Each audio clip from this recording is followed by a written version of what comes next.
actually going to want to take a measurement to get the right size nipple that you need, so that when you go to put the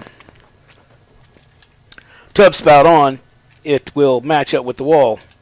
And what I'm doing here is just showing you that the threads on the inside are the same as the threads of the galvanized pipe, and that's why it's called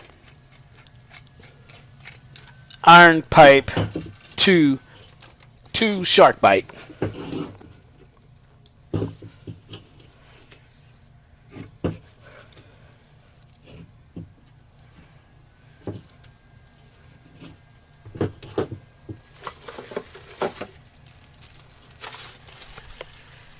Now this is a Delta tub and shower valve.